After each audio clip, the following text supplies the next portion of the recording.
Experts in the realm of India-China studies and strategic affairs assert that India must decisively sever the Chinese octopus grip on various layers of Indian society, including media, in a resolute and unrelenting manner. However, achieving this won't be swift. It demands India to abandon its tactical, reactive approach to engaging with Beijing. Instead, India should draw from its profound historical legacy and global insights to confront its northern neighbor while thriving as a democratic nation. This becomes especially crucial amid international revelations about the alleged funding of an Indian news portal, Newsclick, by a Chinese Communist Party frontman, Neville Roy Singham, aimed at disseminating pro-China and anti-India propaganda. Moreover, serious allegations have emerged regarding CCP's use of this portal to financially support individuals opposing the current Indian government.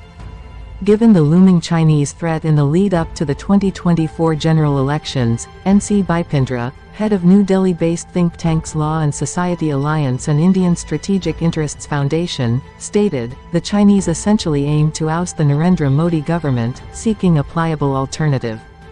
Beijing's actions are veiled, making it difficult to pinpoint the extent of their involvement.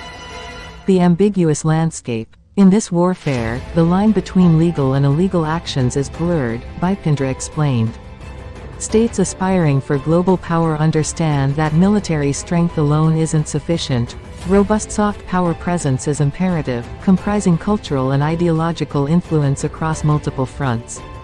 China perceives India as a competitor challenging its regional dominance, thus it employs various methods to weaken India, noted Pandya, CEO of USANA's Foundation and a strategic affairs expert. Numerous Indian media outlets carry Chinese embassy advertisements and advertorials, often at double the rate. This amounts to significant sums of money flowing in.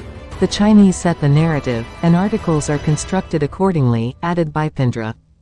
Even if such funding remains within legal bounds, it's challenging to prevent or prohibit individuals from writing content for any publication, including those with pro-China leanings. Abhinav Pandya, CEO of USANA's Foundation and strategic affairs expert, suggested that even the government of India would struggle to regulate such matters. Unseen forces. Notably, measures were taken in the tech sector, including the ban of certain apps and restrictions on foreign investments. However, Namrata Hasia, research fellow at the Center for China Analysis and Strategy, highlighted the pervasive influence of the Chinese deep state. During the COVID-19 pandemic and particularly after the Galwan incident, when imports from China were halted, some within the government questioned the decision. They argued that everything relied on China, emphasizing the business aspect and profit-making over nationalism, she explained. Pandya contended that China employs sophisticated intelligence tactics, while India's approach remains tactical and focused on tracing financial trails. He advocated for an extensive overhaul of national security, foreign policy, and intelligence strategies. CCP's footprints. For decades, Beijing's soft influence has been shaping the Indian narrative to weaken New Delhi's regional standing, according to Hasia. Chinese influence penetrates every facet, from media and Bollywood to academia, think tanks, and even to some extent within the government, as political parties maintain relations with the CCP. Additionally, China exercises significant influence within the business community. She cited instances of academics advocating India's participation in China's Belt and Road Initiative. China wages a proxy war through all available democratic mechanisms to undermine India from within, these experts contend. Sun Tzu's strategy. Pandya elaborated on China's doctrine of achieving victory without direct conflict. Armies should parade in triumph, reflecting an Oriental understanding of diplomacy and statecraft. As a one-party state, China believes it has overcome India's democratic vulnerabilities, regarding India with suspicion since 1949, Bipindra explained. From Nehru's era to the present day, India has conceded much, including upholding the One China policy. However, Beijing has never reciprocated with a One India policy. If they did, POK, Gilgit-Baltistan, and the route through them would be deemed illegal, Bipindra emphasized. China's closed system. The Chinese Communist Party's octopus-like grip on its system and people isn't mirrored in India's democracy.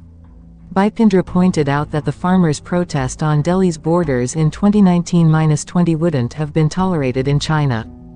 Any interaction with the Indian embassy in Beijing is monitored, with any hint of suspicion resulting in disappearance. This is impossible in India, Bipindra asserted. Pandya attributed this difference to the Western doctrines influencing India's civil servants and diplomats. He called for a renewed emphasis on Indian statecraft, rooted in historical theories like Shukraniti, Nitisar, Comandik Nitisar, Kautilya, Acharya Hemchandra's statecraft principles, and the Sanatan legacy. Operational tactics. Influential meetings convene where senior journalists and influencers are incentivized to retweet Chinese content for a significant sum, Hasia noted. Benefits include cash, trips, and other forms of hospitality. Those desiring book publication are facilitated, and Bollywood enters the scene to create narratives. China's substantial market entices Indian filmmakers, who participate in the Beijing International Film Festival. Hasia revealed that stars at these events unknowingly interact with the United Front Work Department, a branch of the CCP, which forms favorable environments for China abroad. She explained that CCP's influence spans globally, with 610 officers worldwide, connecting to political parties across countries. The UFWD was established by Mao Zedong to eliminate China's enemies both internally and abroad. Infiltrating friends and masses. Hasia, researching Chinese influence operations in Nepal, Bhutan, and Bangladesh, emphasized the importance of understanding China's actions in India and South Asia. China seeks to create a negative image of India in these countries, she noted. The Chinese planted fake Twitter accounts and manipulated videos in the months leading up to the Galwan incident, attempting to undermine India's relationships with neighboring nations. Such operations are carried out in Bangladesh, where Chinese firms sponsor scholarships, cultivating alumni networks for influence operations.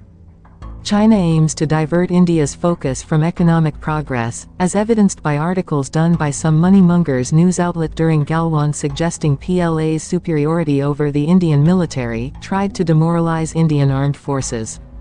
China's broader goal is to influence voters through news apps, social media, influencers, think tanks, academia, and even doctoral theses, illustrated by an article alleging manipulation of India's 2019 general elections. Massive sums of money also flow into Bollywood, effectively reaching the masses. Please make sure to like and subscribe and share the video.